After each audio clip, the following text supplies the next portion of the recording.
Hello बच्चों, let's see the question. A magnetometer consists of two identical bar magnets placed one over the other side are perpendicular and bisect each other. The time period of the oscillation in the horizontal magnetic field is 2 की power 5 by 4 second. One of the magnet is removed and if other magnet oscillate in the same field, then the time period in second is first 2 to the power 1 by 4, second 2 to the power 1 by 2, third 2 and fourth 2 to the power 1.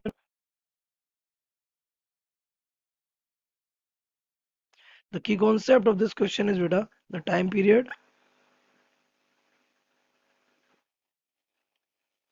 of a bar magnet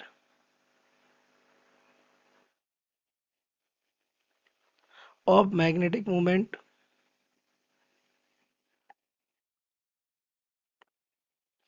capital M in magnetic field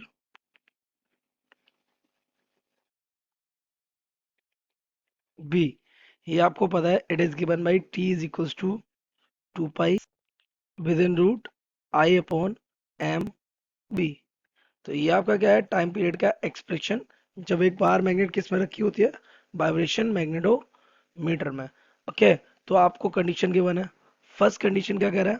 case first, दोनों magnet identical है और दोनों एक दूसरे पे कैसी रखी हैं, इस वे में। ये नॉर्थ, ये साउथ और ये नॉर्थ और ये साउथ। तो अगर आप इसका इनका मोमेंट ऑफ इनर्शिया निकालेंगे, अगर दोनों का moment of inertia I and I है तो you know by perpendicular axis theorem,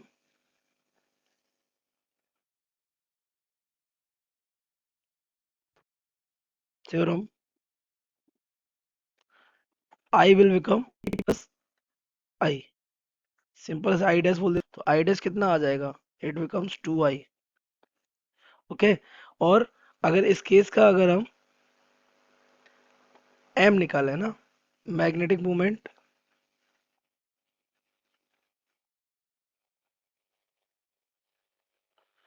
of combination, तो बेटा आपको क्या नजर आ रहा है, ये north to south, south to north एक मैग्नेट फील्ड इधर होगा, दिस इज m, और एक साउथ टू नॉर्थ एक ऊपर होगा, दिस इज m। तो इन दोनों क्या निकलेगा, combination, that means the resultant.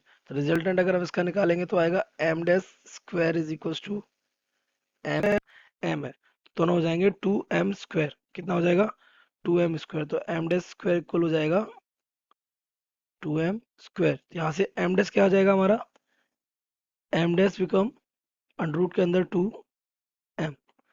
तो हमारा T1 ये रहा।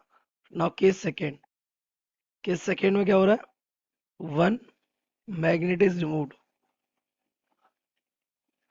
एक मैग्नेट रिमूव कर दी जाती है तो बचेगा क्या, बस सिंगल सिंगल बच जाएगा। तो by expression of time period,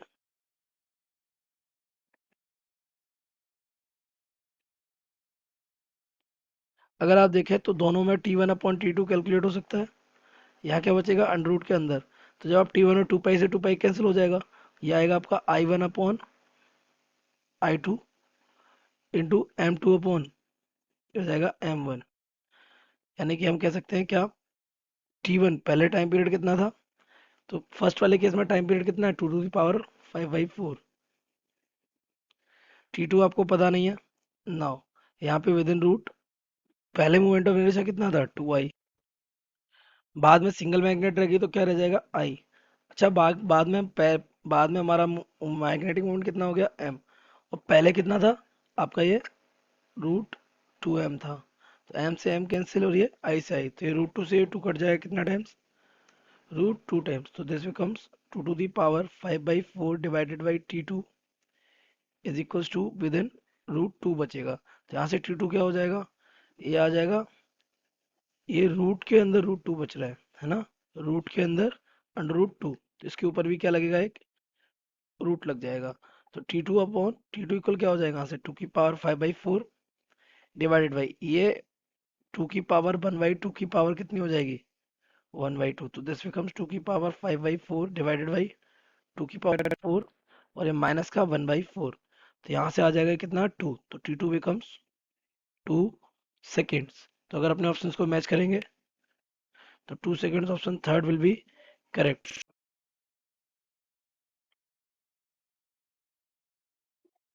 third, I hope you have understood it well, best of luck.